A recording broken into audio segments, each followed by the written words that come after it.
You are listening to the MVP Podcast.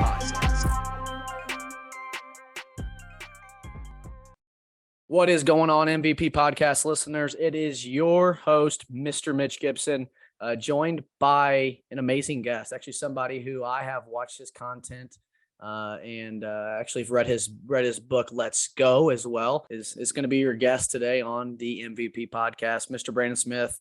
How are you doing today, my man? Mr. Mitch Gibson, I'm doing well. It is seriously an honor to be here. Have enjoyed getting to know you. Seeing the content you're putting out, being a part of a mastermind with you, dude. You're the real deal, and I wouldn't be here if I didn't think you were getting stuff done. So just an honor to carve out some time to visit with you and the listeners. So thanks for having me, man. Absolutely. No, I tell all the listeners every time. And if, I have a guest on 90% of the time, selfishly, to help myself learn. We've had these podcasts to help others learn, but if the podcast guest isn't there to help or give back and make a difference or something for you to learn every day, just like I'm having right now with Brandon, then I don't want to have them on my show. I'm a big believer in don't be the smartest one in the room ever. Right. Yeah. I love that. It's funny, just this last week, I was thinking about all the different podcasts out there, industry related and just in other industries. And it seems like most of the time, the conversations or the guests that are invited to the podcast have a very similar, if not the same, belief system. Like, we promote who we are. And so the idea of a podcast where, hey, we might have different beliefs, we might challenge each other and push each other to think differently, are some of the best podcasts out there. So I'm actually hoping here over the next few minutes when you and I talk that maybe we can disagree on something and really push each other to improve and get better. And I would love to learn from you, and at the same time as trying to help the audience learn a few things to help them grow their business. Absolutely. And I can tell you too, young agents, and the way that Brandon just put it is I think it needs to be one of the top 5 things that's consistently on your mind when, as you continue to grow into a producer, young agent, new producer to this industry, is understand there's other people out there willing to share, willing to help you learn. You just got to be willing to ask. Every single connection that I've made, and people ask, how do I have this podcast and why did I get a chance? It's because I like building relationships and I like learning from other people. That's something how I was raised. Everything that I've learned, everything that you've learned, is because of somebody else. You didn't just pop out of the womb and become the person that you are now, right? It's all because of learning from other people and or learning from your successes and or failures. So with that being said, Brandon's probably one of those individuals who has had some rough time in his life. He's faced adversity. Now look at him. He got 3 kids. He's married, lives in good old Missoula, Montana, absolutely beautiful place of the world, especially in this country. Now he's got, all this other stuff that he's involved with in the industry. It just, as you grow and as you become a better version of yourself down the road, you look back at those times and say, you pinpoint specific people and or specific situations that made you into the person that you are. Brandon's probably in the same boat. And I'm gonna ask him a pretty serious question to start off. But Brandon, has there been any adversity that you've gone through, whether that was when you were younger playing sports growing up, throughout your marriage, and also now doing the things that you're doing in this industry, being a father as well of 3 kids? There's had to have been that time where shit, lack of a better term, shit has hit the fan, and you've kind of picked up and started kicking ass, taking names. Was there a specific time frame in your career where that's taken place so far? Yeah. Where do I start with the adversity or the challenges? I think it really started back at early developmental years. I think back to when I was 12 years old playing baseball. We were in the city league semifinals, like the state semifinals. It was like the No Fear T-shirt from the 90s. It was the bottom of the 6th inning, bases loaded, 2 outs. I'm up to bat. We're down by 1. Base hit. We tie the game, possibly win the game, and I fly out to right field. And I remember the moment when I got to first base. I took my helmet off and I turned and threw it at the fence, out of just complete anger and frustration. And I remember my parents pulling me aside and like the trouble essentially got into for my attitude or my behavior. But inside, I justified it as a competitive drive. I remember my senior year of high school playing against our biggest rival in basketball. We were up 18 points going into the fourth quarter. With 3.2 seconds left, we were down by 1. And it was our ball, drew up a play. The play fell apart. The ball ended up in my hands.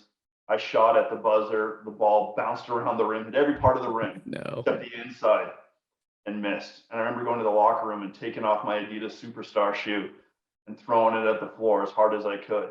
And again, it was that competitive drive inside of me. And throughout my life, I'd seen that through different relationships that failed, or business ideas or ventures. The way I would respond was I would justify it as this competitive drive of not winning. When I got to a place in life where I began to mature, I think I matured relatively late emotionally, realized that it wasn't about winning or losing.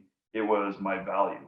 If I would have hit the ball and got a base hit, if I would have made that basket, I would have been the hero. My community, my friends would have loved me. I would have had more value. I would have been carried off the court. I would have had my picture in the newspaper. And I'm okay losing.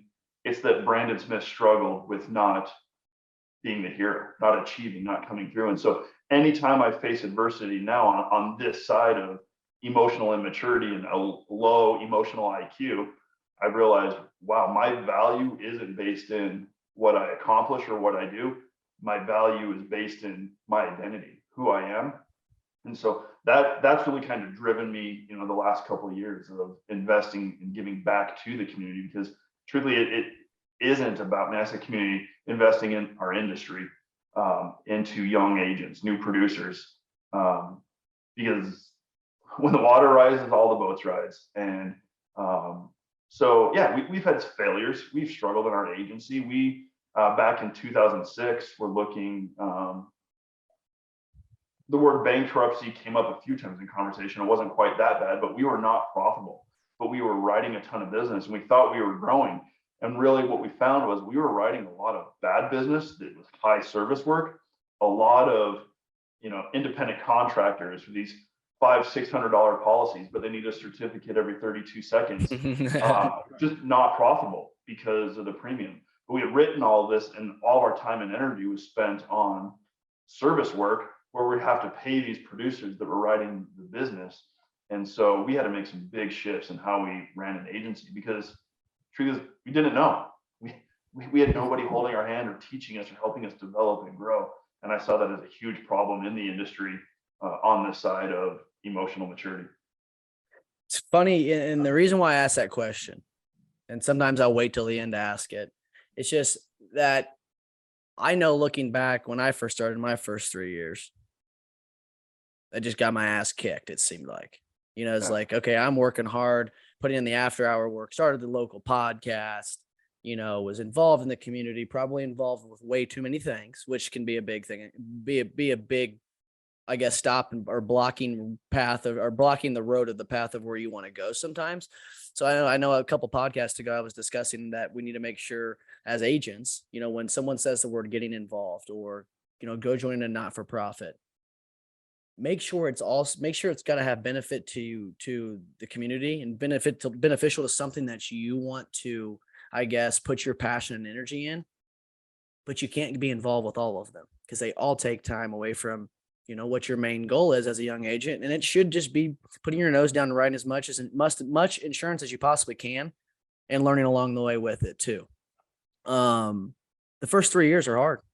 And kind of where I'm getting with that is, if you are one of those producers right now, and or young agents, CSRs, admins, whatever it might be, and you're in year 1, 2, maybe even in year 3 right now, and you feel like the world is just melting down on you because you aren't selling as much insurance as you thought, and or you're really not seeing a big ROI yet, it's okay. Because I think every single producer in this country has felt that way at one point in time.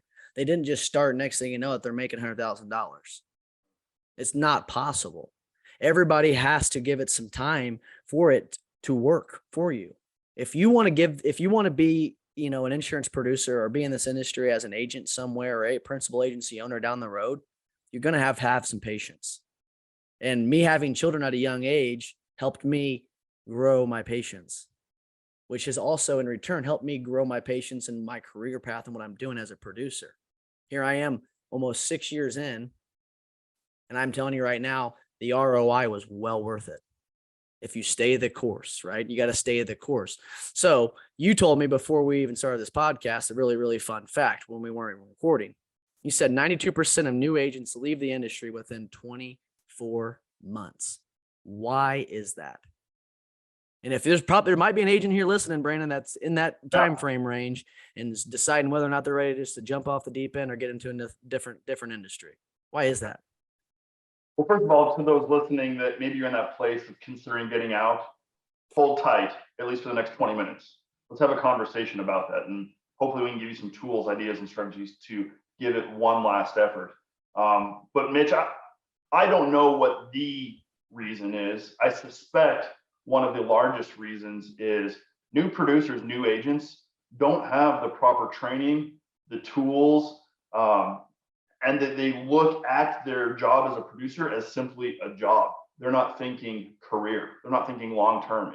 We live in a world that it's all about instant gratification. We are a microwave generation. The crock pot is a thing of the past. It's all Instapot now. Like we want it now, and that translates into the way we live life and do business. We want to be a huge agent, a successful producer now. But the problem is we don't have the training, the tools, the community around us to help us get there. And we're not thinking long term in each of the decisions we make, which is exactly what you just laid out. The first 24 to 36 months are tough. Yep, it's a grind.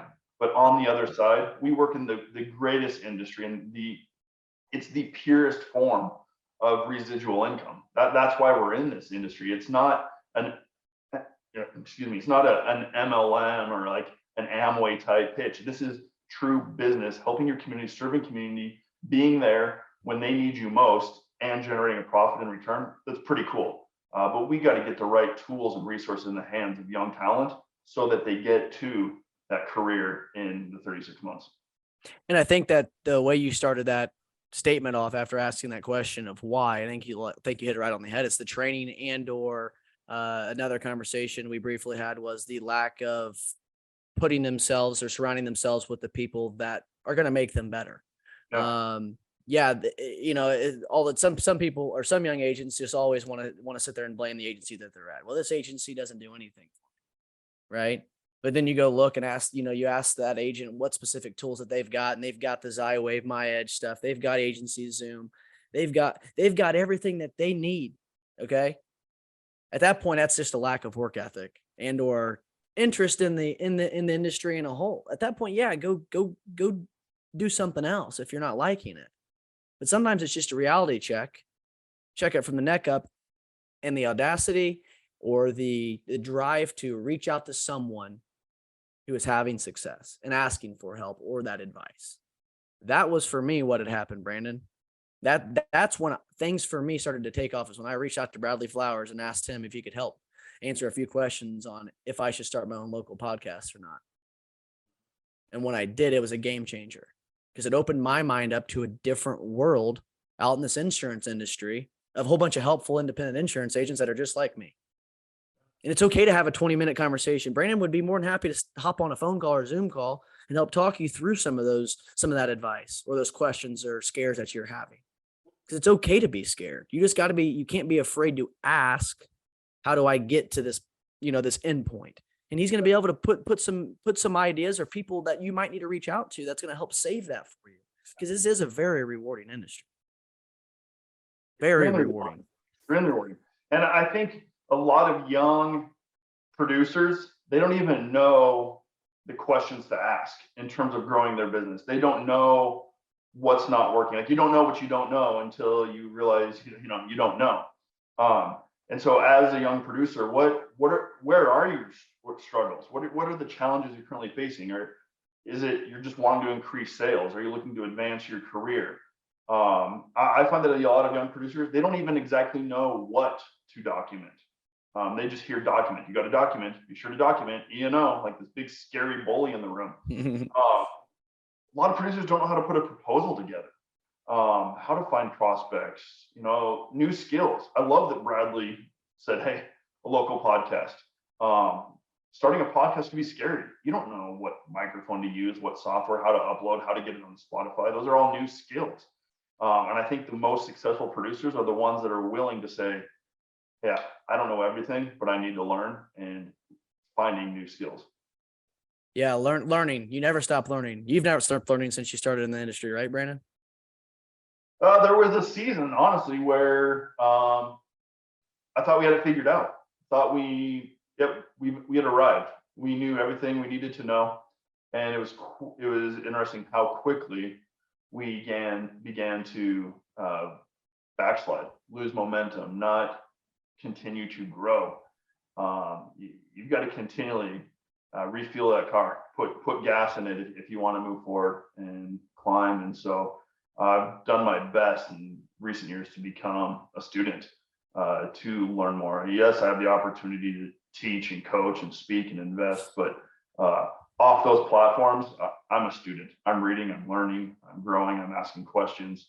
Yeah, you've got to learn in a way that works best for you. Learn at the speed of your lifestyle, the speed of your agency. Learn on a pace that you can learn at. Yeah. I love that. Yeah. I love that, because we got into that other conversation, but I'm getting ready to ask you a prospecting sales question here in a second. But before I get to that question, we were discussing the amount of content and things that are out in the world in general. Forget insurance, for an example, right? Forget insurance. 1 second, just forget about it.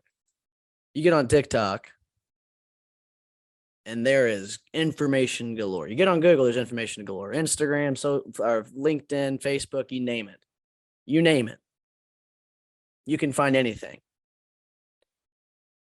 Just because that person's got X amount of followers and this book wrote and all of these other things, and they've got 36 different podcasts, and you see 20 pieces of content every day from that person. Just because they're the biggest and baddest doesn't mean that maybe that's going to be the right connection for you. And that's even more important than the want to learn. Because if you want to learn and you're just learning from somebody or a program that is extremely way too high level of where you're currently at, because there's levels to this thing, man. There's levels to everything that we do. And you're not at that level, you're going to sit there and just waste your time, and your wheels are going to just spin and burn out because it's not helping you. Make sure it's a good fit. Make sure the person, place, or thing that you're getting your continuing educations at going to benefit you. If you're a 100% commercial lines insurance producer, you should not be going to free continuing education that's personal lines insurance homeowners policy related. That's not benefiting you. That goes hand in hand with your day-to-day educational pieces, books you're reading, audio books, whatever it might be. Make sure that it's a right fit, because there's other people out there doing it that might make more sense, or make it to a place and putting context together that's going to benefit you and that you can understand. It's important. Okay. Next question. We're going to get into some sales stuff, but I'm going to talk to my personal lines people. You guys do personal lines, right, Brandon? Yes, we're heavy personal lines. Perfect. Even better. If you're a new producer, and or if you have hired new producers recently within the last 12 months, who should they be making relationships and building relationships with? Great question. I love that. The first thing we do with our team, our new hires, is I have them grab a yellow pad and a pencil, and I want them to write down a list of 100 names, actually 106 names, just based on a study I read once about how you should always have 106 prospects in your pipeline in personal lines. And so I have them go through their contacts in their phone. I have them go through their friends, their family, their neighbors, the boards they serve on. Go to your social media, go to your followers, your connections. Like, coming up with 106 names, it isn't difficult. It sounds like a lot, but if you're brand new, you know 106 people. Another study I saw once was that the average wedding and funeral has 250 people in attendance for the individual. Like that's what your average community is, 250 people. So we're just cutting that in half. Let's just find 100 people now that you can have conversation with. Hopefully your mom moves her insurance to you. I caution you because I found that my mom is not an ideal client. It can be very service heavy. But start with those contacts and build relationships. I say this often. If you've ever heard me speak, you've heard me say it, and I will continue to say it, and I'll say it next week when I speak. The difference between a contact and a contract is the letter R. The difference between a buyer and or a shopper and a buyer, between somebody who's just looking in the windows and somebody who actually comes in and purchases your product, the difference between a contact and a contract is that letter R. It's a relationship. When you have a relationship with someone, their heart follows.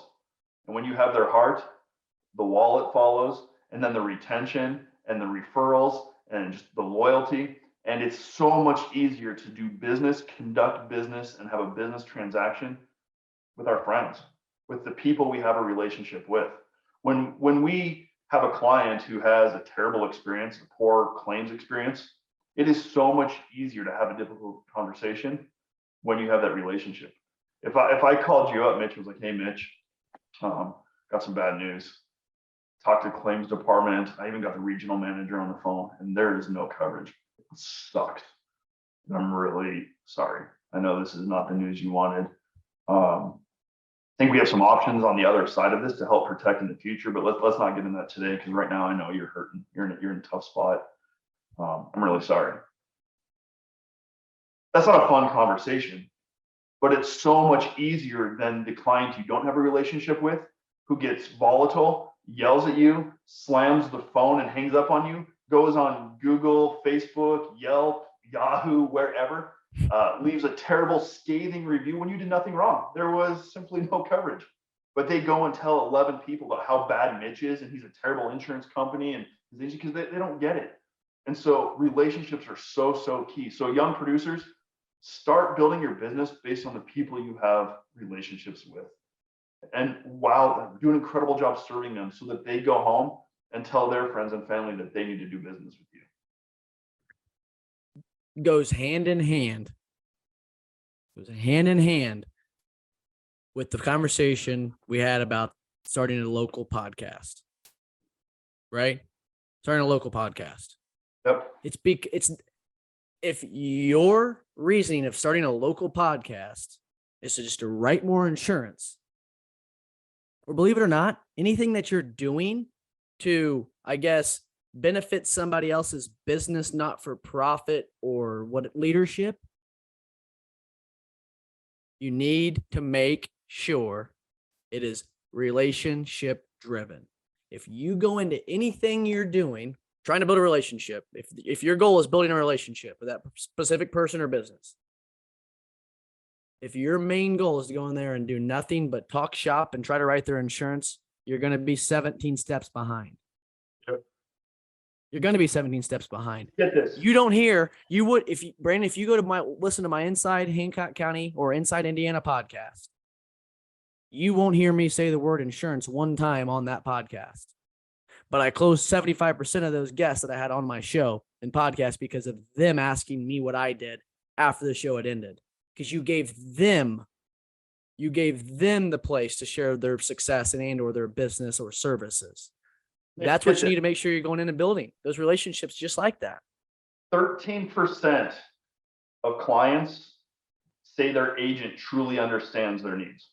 Only 13% of our clients, which you want to grow your business, there's opportunity to serve 87% of the incumbent agent's clients just by getting to know them, building a relationship, really discovering their needs, their goals, their desires, not going in and trying to sell another policy. We've got to start putting people ahead of programs, people ahead of policies, procedures, premiums, profits, all those P's. People are the most important piece of our industry. We've got to go out and build relationships. And you know the best part about those 106 relationships, or those 120 or those 106 contacts? Yep. Think about if every one of those 106 had 106. Yeah. Guys, your network has a network. You've got to back again. You got to ask. So say you wrote Susie, who was on your contact list of 106.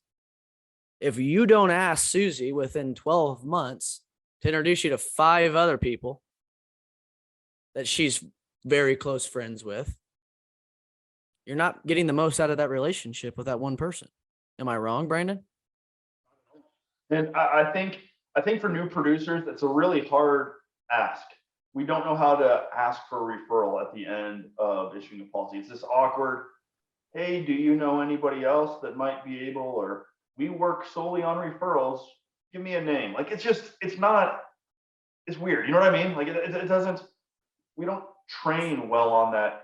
And so one of the things we like to do, and I think this is great for young producers, is after you win the business, send an email to the client asking them on a scale, just two simple questions. One, on a scale of 1 to 10, how likely are you to refer friends and family to our business?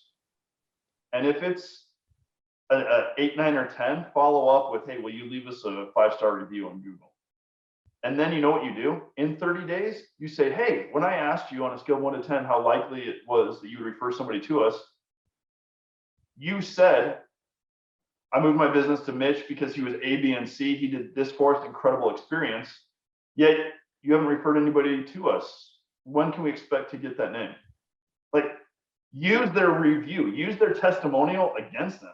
Don't say, hey, I'm asking for referral. Just how likely are you? And they said a 10. Okay, well, it's been 30 days. Where is that referral? People don't like being called liars. So you actually can kind of use their review against them to get the testimonial or to get the new prospect. So Yeah, a lot of ways to ask. I have one more thing to feed off of that, Brandon, and then we'll go into a couple other little quick questions, and I'll let you get on your way. How many times and or what are you having your producers do and or CSRs do on a follow-up basis per year? Are your agents asking a specific question after they bind the policy? How many times do you want me to follow up with you a year? Are you guys asking those specific questions to make sure that you're providing that client the best overall customer experience for them so that they do have a better shot of, so that you have a better shot of them actually going out and referring those people to you? It's all about the customer experience, How many times or how many touches a year are your clients getting, or should they be getting, from their producer and or the agency? No, we don't ask them what they expect or how much they want to hear from us. We've just, over the years, have tried new things and developed different programs and reaching out and touch points. And when I present or share like our new client onboarding process, this is one question I always get in the Q&A is, do people ever complain about how much you reach out to them, how much content you send them? Never, not one time. So when we get a new client, I believe we have 14 touch points in the first 30 days of becoming a new client. I mean, that's a lot. That's almost every 48 hours, something. Sure. But that includes getting their policy documents in the email or in the mail, a handwritten thank you note from the producer, a text telling them that we have a special gift coming to them.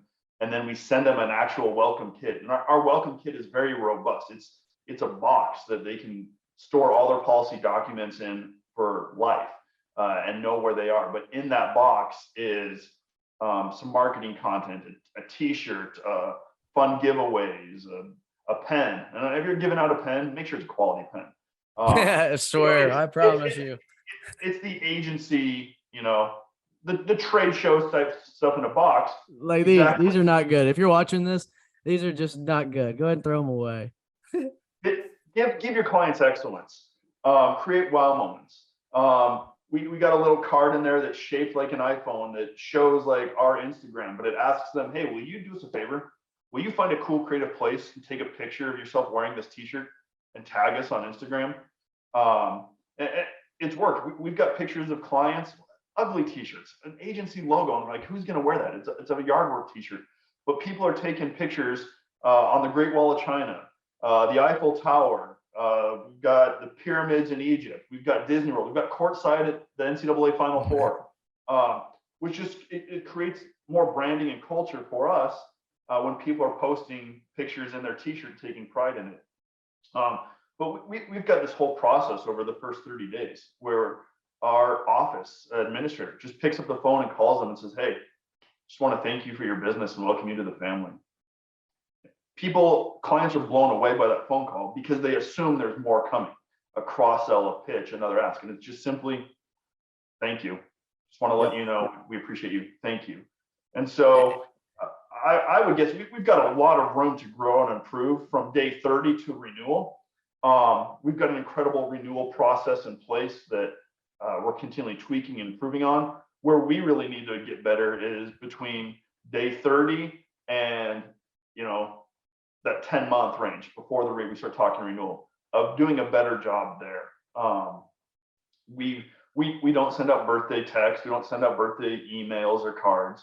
Not because we're anti them. I just try to find ways to differentiate and do something different than what our competitors are doing or what other industries do. Because that doesn't create wow moments for the client when they're getting a birthday card from everybody in their contact list. We want to stand out. I don't know if it was you, but when you were in Indy back in September for Paradiso's mastermind group, I don't know if it was you or if it was someone else that had made the comment, but the topic of conversation was a renewal checkup or a renewal questionnaire. Asking them to have things change in the last 12 months. Have you got a new dog? Did you buy any new jewelry? Whatever that might be. I don't know if that was something you guys were doing, but the reason why I thought it was so important and so amazing for the producer, okay, think about this, for the producer, is because if they answered a question in the realm of, did you buy a new car? Do you have a business? Or does your wife has, whatever it is, do you have a business? And they say yes, that just leads to another piece of business for you. I think the 90 or 60 days out is extremely, extremely important for the producer in a couple different ways, because they could potentially be getting the opportunity for either that referral and or seeing their customer's insurance grow, because you've supplied them great service the last 12 months and they have a business. Now you didn't know that before, but that could be a $10,000-$15,000 business insurance policy that either, if you're not writing, or if you're a commercial lines guy, or if you're not, it's still going to help and benefit you as a producer, right? Do you guys do some type of questionnaire? Yeah, we have what we call our renewal protection plan. And really what it is a sequence of emails that start 90 days out prior to renewal. Because one thing we found is that a lot of people don't check their mail anymore. And when they do check their mail, there's a huge pile. And when their renewal is in there, it's like the conversation, it happens all the time. There's multiple pieces of bad news. We get a phone call. Our CSRs, God bless them, the backbone of our industry, who make absolutely love them. They don't get enough amen praise and attention. CSRs, you're amazing. One of the things CSRs deal with is those phone calls every Friday at 4:45 from clients. And oftentimes those phone calls are, "Hey, I just got my renewal in the mail, bad news. My rate went up, bad news. I can't afford this, bad news. It's due tomorrow, bad news." Our CSRs are then at 4:45 on a Friday trying to get out of the office, now have to look at requoting, which if they do and are successful at lowering premium, they just lowered our revenue, our profit. We just worked really hard to lose money, but we're retaining a client. Or it makes Monday morning really stressful because you have to come into the office and getting that done, knowing that's there waiting for you, along with a dozen emails and 5 or 6 voicemails from clients.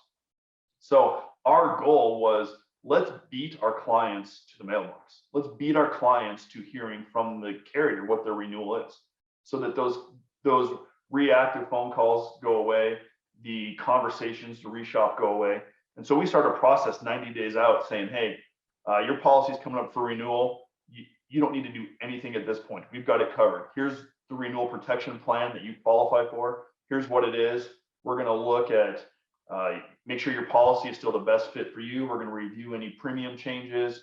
If you have questions regarding your policy, go to this link and that link has a bigger breakdown of what renewal protection plan really is, but a way on there for them to click and schedule an appointment for a review proactively 90 days in advance, rather than, oh no, my premium's due tomorrow, I can't afford this.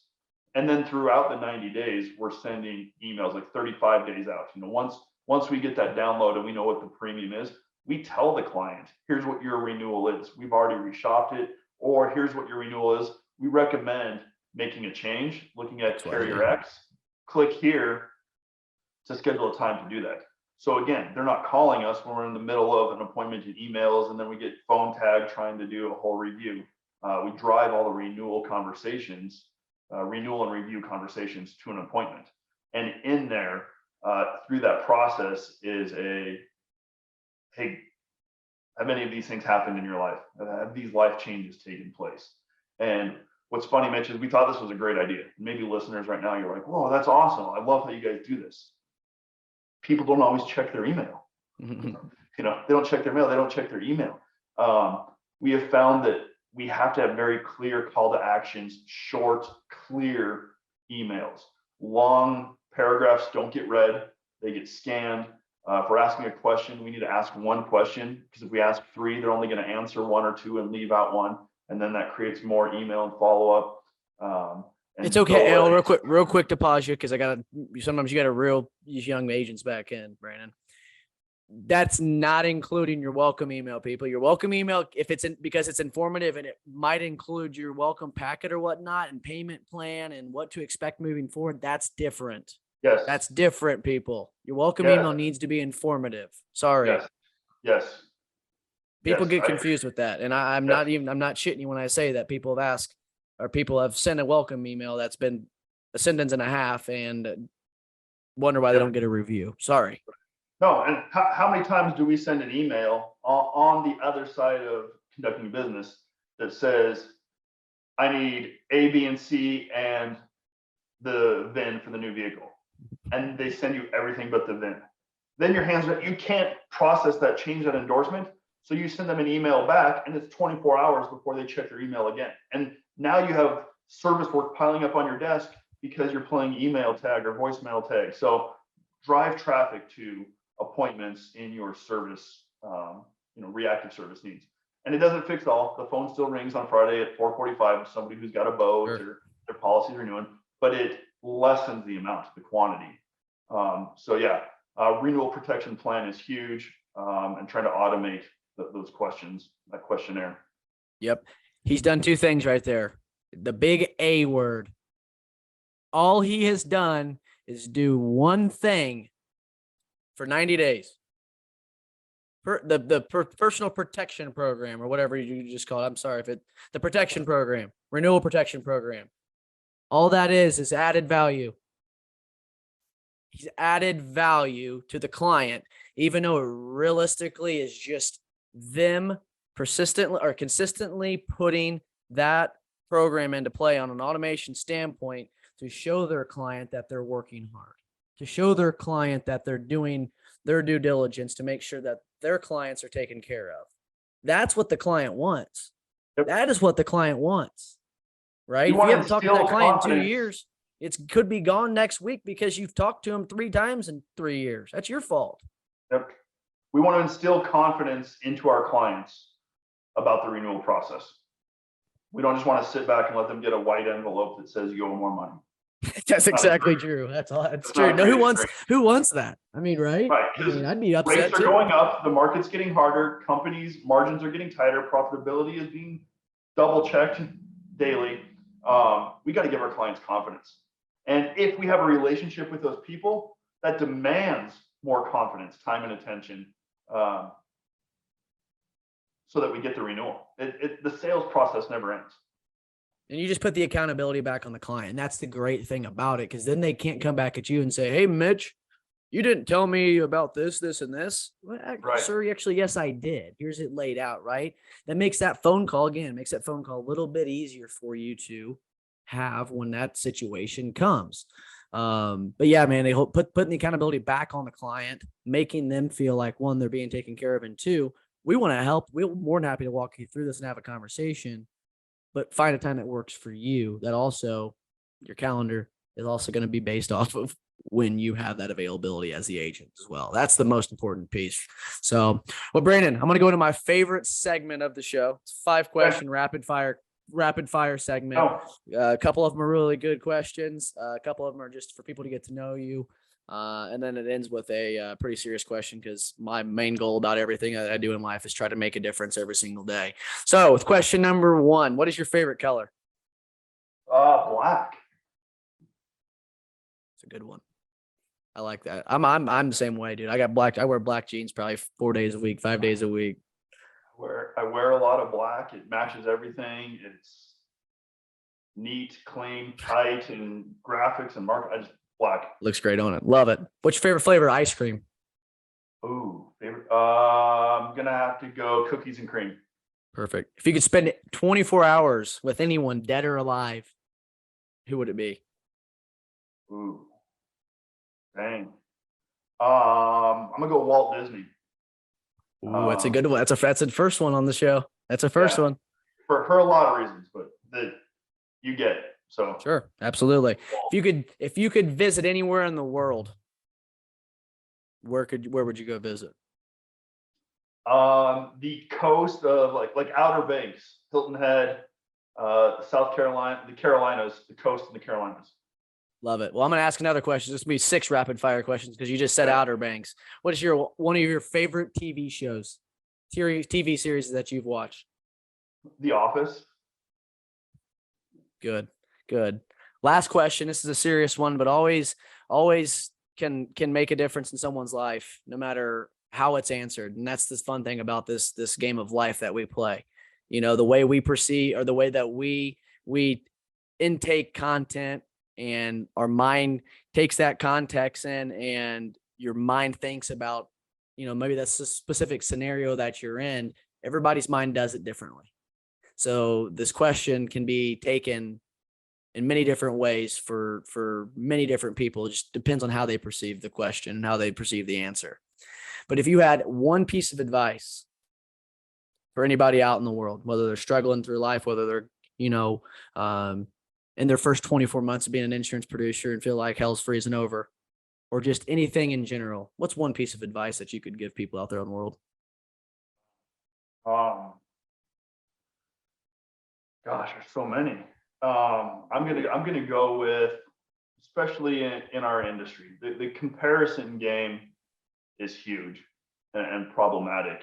When we compare, it either elevates us to a place of pride, as if we've arrived or we're somebody great, or it puts us in a place on the other side, the pendulum of a woe is me.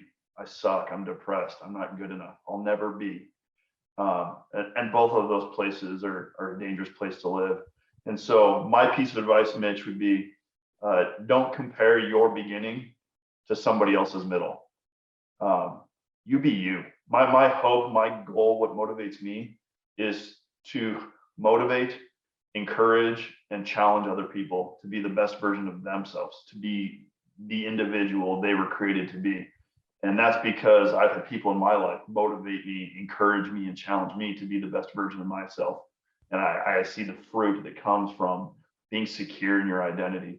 And so don't compare your beginning to somebody else's middle. Love it. That's why each and every one of us are authentic, because we're all different. Yep. You be authentic and be consistent. So your authenticity and putting consistency with it, you can make a difference doing something every day. I love that answer, Brandon. I much appreciate it. Appreciate your time, everything that you do for the industry. I mean, your book's phenomenal. I love the book. I'm proud of you for doing the things that you're doing. Don't let anyone tell you different. You just keep being authentic. If anyone wants to get in contact with you, I know you've got the big event coming up. We can give them a little plug here in a second.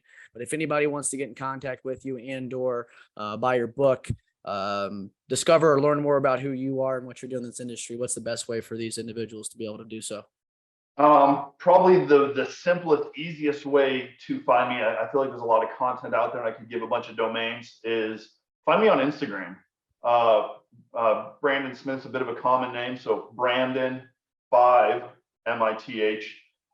Find me there, or you can check out producerdp.com. Probably the 2 best ways to track me down. Awesome. You're coming to Indy. You'll be back here.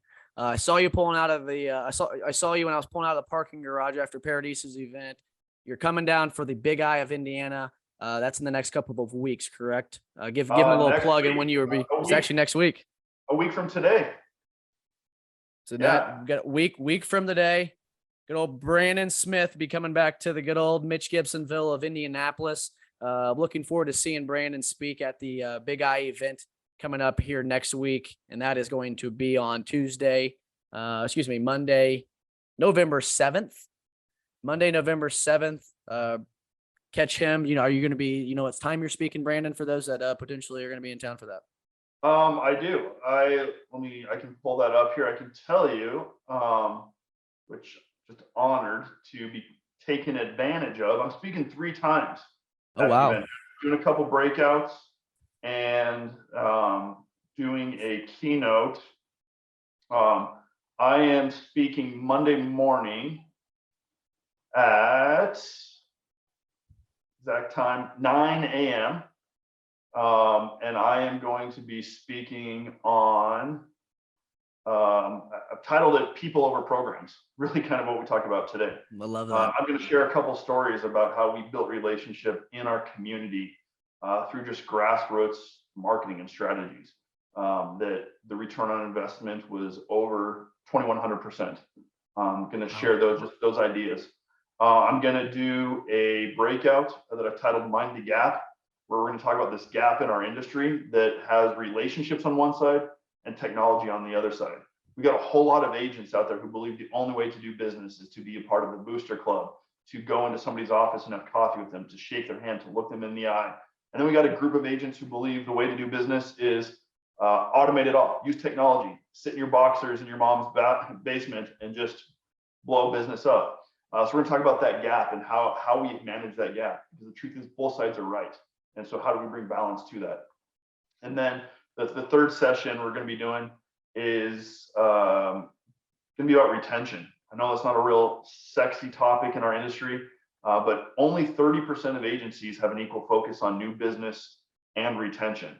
I think most conferences you attend, the topics from stage are growth, strategy, new business, marketing, technology, automation. Nobody's really talking about retention. And that's where all the money and revenue comes from. And so what we talked about today, our renewal protection plan, our retention strategy, I'm just going to be sharing very much a copy and paste, go home and plagiarize, take what we're doing and implement in your agency, a retention plan to help you increase your revenues. So looking forward to it. It's going to be an awesome event. Sounds like there's going to be a lot of people there. Excited to shake hands and meet some new people. So thanks. Absolutely. Well, if you are an Indiana agent and or will be in Indiana for the Big Eye convention, Brandon and I both will be there. Look forward to hearing Brandon speak for the first time. Got to get to meet him and watch him speak for the first time, all in my hometown in Indianapolis. So super excited about that, Brandon. Dude, I appreciate your time and energy. Look forward to catching up with you next week. And if you have anything else, now's your time. If not, we'll close her up. We're good. Appreciate it, man. Always an honor. Absolutely. Thanks so much. We'll see you soon. Absolutely. For the loyal listeners out there, appreciate your time, energy, and efforts for listening and staying focused with us. As always, don't forget to go like, subscribe, go find us all on social media. Sharing is caring. Love any new insights, ideas that you guys are experiencing. Would love to have you on to share those stories as well with all of our loyal listeners. For Brandon Smith, Mitch Gibson, and the Agency Intelligence Podcast, always remember that you can make a difference. Take care, everybody. Peace. Have a good week.